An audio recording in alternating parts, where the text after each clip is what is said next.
İçindeki hakim en çok sana karşı amansız davranır. Hiç kim seni onun kadar sert mühakime etmir. Onun sübutları ise həmişə qərəzlidir. O, sənin hekayəni bütöv görmür. Bu hakim bacardığın onlarla işi görməzlikdən gəlib bircə uğursuzluğunu böyüdür. Qazandığın qələbələri bu belə də olmalıymış kimi qəbul edib heçə sayır. Amma bir dəfə yıxıldınsa, bunu yaddaşının ən dərinliklərindən tapıb hər fürsətdə özə çıxarır. O, sənin yetərli olduqlarını deyil, çatışmazlıqlarını göstərir. Mübarizəni deyil, yorğunluğunu danışır. Gücünü yox, tərəddüdlərini üzünə çırpır, dayanır. Sanki içində bir səs var və o səs həmişə ən pis ehtimalları pıçıldayır.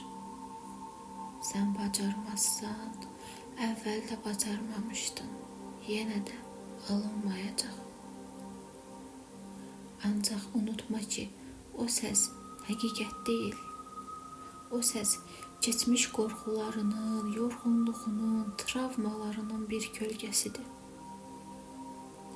O, bəzən səninlə bir uşağın səsi kimi danışır, bəzənsə səni qorumağa çalışdığı üçün sərtləşir. Amma istənilən halda o, real sən deyilsən. Hər dəfə o səs danışanda bunları xatırla. Sən bugünkü gücünlə, bugünkü təcrübənlə danışırsan.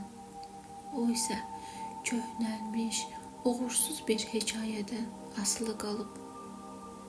Ona görə də o səsin dediklərinə kör-körənə inanma.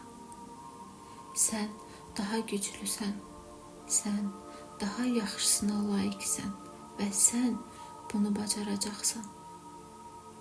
Hər addımında özünə qarşı biraz mərhəmət göstər. Çünki səni həqiqətən irəli aparan mühakimə deyil, sadəcə anlayışdır. İçindəki hakim ən çox sənə qarşı amansız davranır. O hakimə güvənmə.